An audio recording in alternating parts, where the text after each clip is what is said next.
Hey, Uncle Roddus back again, VC, another vinyl video, been out shopping and mail orders and various ways of buying records. So today, bought some records today. I got a bit of a surprise. My wholesalers rang me and, well, I was talking to one of my reps at my wholesalers and he said, oh, by the way, you've got a voucher coming for a couple of $100 or $250 for the warehouse, because I'd bought some other products, through work, and I got in the drawer and didn't even realise it, for a promotion thing that they were having. So I have these all the time, so over the years I've won a few little bits and pieces. So I got a $250 voucher to spend at the warehouse. The warehouse is, for you American people, is probably New Zealand's equivalent of a Walmart. So it is not somewhere I normally go vinyl shopping, but they do have a selection of vinyl. Mostly it is, let's just turn that, it's mostly fairly commercial product and mostly reissues, so there's lots of, you know, Pearl Jams and Led Zeppelins and all these sort of things, reissues of stuff, and so and their prices haven't always been all that great, to be honest. I mean, I used to buy a lot of CD music from them, especially New Zealand stuff, and you could pick it up quite cheaply, and they kind of undercut a lot of independent shops over the years, unfortunately. And of course we all gravitate towards the cheaper prices if we can, but anyway, so their vinyl hasn't been that great, but I thought, well, seeing as I had a free reign with a couple $100, I would go down and see what they had. So I actually took the wife was with me, and so I bought her a couple of DVDs that she was into. So we went to the movies. Actually, I took her to see Rocket Man today, and she really enjoyed that. It was okay. I'm not a huge Elton John fan, but it was a good movie, and you know, he does have some pretty cool music.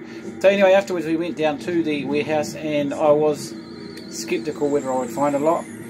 I was thinking if I saw some Pearl Jam reissues I might pick them up, but actually they had it. Well, their vinyl collection has actually gone a lot smaller than it was, because they had about three or four quite big bins full of vinyl, and now they've just got them on these shitty shelves, which are a real pain. But I was actually surprised at how many there were, and there was a lot I would have bought if I had more money. Anyway, picked up this one for a start off. Just back up a bit so you can see it a bit more. So Metallica is Justice for All. This LP is a reissue from around about 2015, I think. Or fairly recent anyway. These are all recent reissues. I actually had this record back in the day when it first came out. Surprisingly, I sort of picked up on them through their first LP, which is, you know, that really fast thrash metal stuff that they were putting out back in 1983. And I didn't pick it up that far back, but I picked it up not long afterwards, maybe 2 or 3 years later or so. And then I actually had their other 2 albums. I still got that on CD, and one of the other albums on vinyl I picked up as a reissue. So, but I remember really enjoying this album actually when it came out. I was actually really impressed. I know that it's not the thrashy sort of stuff they were putting out on that first LP, but I haven't heard it for many years. I've got one recent CD of theirs, and to be honest, I mean, obviously I've heard a bit of their music over the years, but I haven't really followed them up. So I'm looking forward to hearing that. So that was one I bought today that I didn't have on CD already, and this is another one that I picked up today, which I was very surprised to find. I knew this had came out earlier in the year. It was the 20th anniversary of the original release. She had the General Electric. She had being New Zealand's premier rock band. I picked up the other reissue finally. These are 2x45 RPM reissues. And they are rather expensive. They're retailing for $70, and I actually the other self-titled one with the blue cover, I picked that one up finally after it had been sitting around in shops and the warehouse for quite some time, and I finally picked it up on sale. So I did pay full price for this today, but I mean, I didn't pay for it myself, so I was quite happy to grab it. So I actually, when this came out, it disappeared pretty quick, and I didn't actually think I'd get a copy, and I didn't buy one because of the price again. I thought I would hang around and see if it turns up later on, and luckily it did. Also today I picked up this, a reissue copy of this. This is my favourite and their very first album of 9 Inch Nails. Again, I've got it on CD, and to be honest, I've never owned a vinyl copy of this. Originally in '89, so I don't think I ever actually had a vinyl copy of this, but I might be wrong. But I have had it for many, many years, and I think it's fantastic. It's actually a lot different from what their music evolved into afterwards. It's a bit like The Cure, isn't it? The Cure's very first LP, there's two kind of versions of The Cure's first LP. There's that Boys Don't Cry one with the blue cartoony type cover, and then there's like Three Imaginary Boys or something. There's two slightly different versions of the same thing. Anyway, I've always really loved The Cure's first album, but it's a lot different. They went a lot darker and gothy afterwards. Well, I think these guys are the same. This is their best LP as far as I'm concerned, and it's the one that certainly put them in the limelight. Not that the other stuff's not good. I love it. And speaking of first LP favourites, this one I picked up. I actually have this on CD. I used to have it on vinyl. This also is a reissue from a couple of years ago. I don't know the exact copy of it because there is like about 270 different versions on Discogs, and trying to figure out which version this is of the recent reissues without getting a magnifying glass out and a torch trying to see what the inner groove says. I can't really be asked with that for now, but I'm not too worried about that until I actually if I ever can sell it. But I've put it on my Discogs thing for a pretty close version. This is my favourite Nirvana album. Of course, I came to them through the Nevermind, as most people probably did. I was aware of who they were back in the late 80s or early 90s before they became big, because the NME had made a bit of a fuss about them when this album came out. But yeah, 25 plus years later, I actually like this. This is the best one. I really groove to this. I had to listen to Nevermind the other day, and to be honest, I didn't connect with it as big as I used to. I think I probably still prefer. I mean, I love the Incesticide LP compilation, and I like the In Utero LP. I think it's just the pure commerciality and the hugeness that other record, Nevermind, became, that sort of hasn't worn that well for me. But anyway, so yeah, I picked those up, plus I bought the wife a couple of series of DVDs and some other little bits and pieces she was after, so I could have bought her probably another couple of records if she wasn't with me, but I was being very generous. Now, there's a lot of, I've shown a lot of noisy underground sonic noise, art noise, soundscape noise, all sorts of weird shit. In New Zealand we have quite a scene of this stuff, and I mentioned that we recently went down to a thing called Lines of Flight. It's kind of an experimental, sonic, noisy, soundscapey type thing that they have in Dunedin every couple of years, and it's really, really cool. And I showed quite a lot of records that I picked up from some of the artists while I was down there. Well, Bruce Russell of the Dead Sea, who, anybody who knows anything about New Zealand underground music will know that the Dead Sea are big time legends in the scene in New Zealand and around the world for that matter, and people like Thurston Moore, I believe, is a big Dead Sea fan. As a matter of fact, the Dead Sea supported him on one of his concerts, and actually may have been the concert I saw when Sonic Youth played here in the early 90s, 93, in Christchurch.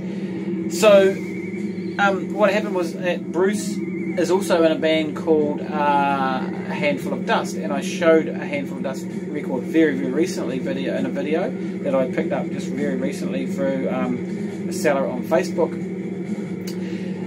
But then I found out that someone else posted a post on Facebook about another reissue of a Dead Sea record from the 90s that was only ever really issued on cassette on Bruce's he's got this label, I can't pronounce the name, but I can't think of the name of it offhand. I might be able to have a look in a minute. This album was only available via Bandcamp, and the postage to get it from Europe where it had been pressed was astronomical. It was probably another $10 more than the cost of the record. So it was over $40 to get the fucking thing here, and I said, no, I'm not doing that. I tracked down Delaney Davidson on Facebook because I know he knows Bruce, and if you remember recently I showed Delaney had done a record with Bruce. They both live in Littleton. Bruce has very, very little online presence at all. The Dead Sea don't really have a lot of online presence, and never does a handful of dust. So anyway, cut a long story short, I finally emailed Bruce and asked him what records he had for sale, and I indicated that I wanted the Handful of Dust record and also what else he had for sale, because I knew he had some records. I actually bought one off him earlier in the year at a record fair over in Littleton. So I got 4 records from Mr. Bruce Russell, and the first one, Dead Sea. This is what you're in here playing in the background. This is actually, I'm in my office today, and this is a YouTube clip that's playing in the background, but this is a Dead Sea record from 1993. This is issued on Stilt Breeze. So I'm not sure whether, I think this must be an original copy that he's had floating around in his collection for quite some time. So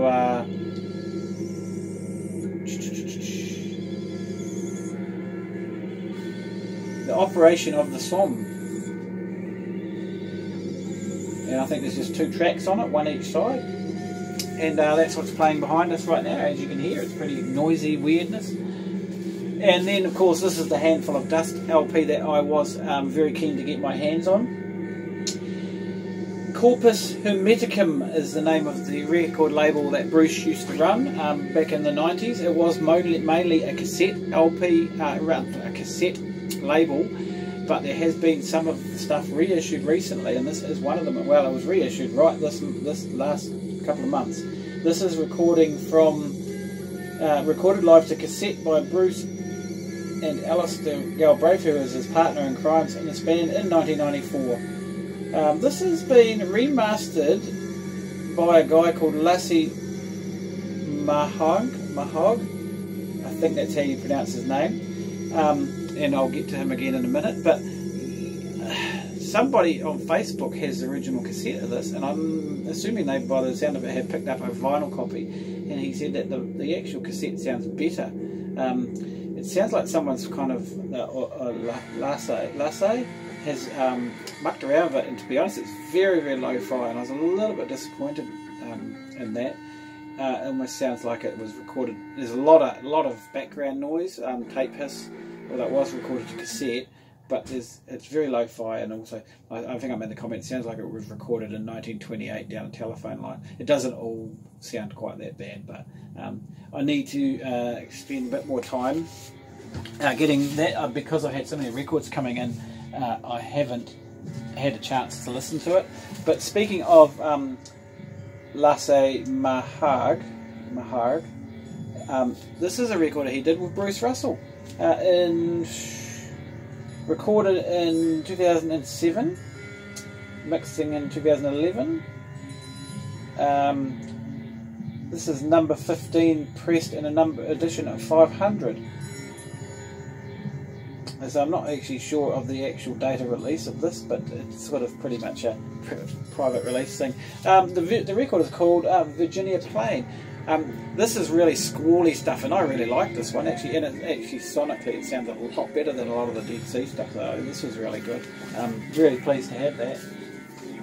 And finally, of this noisy lot, and I haven't had a chance to play this one yet, but this is actually a split LP that the Dead Sea did, again with a band called Ragnar.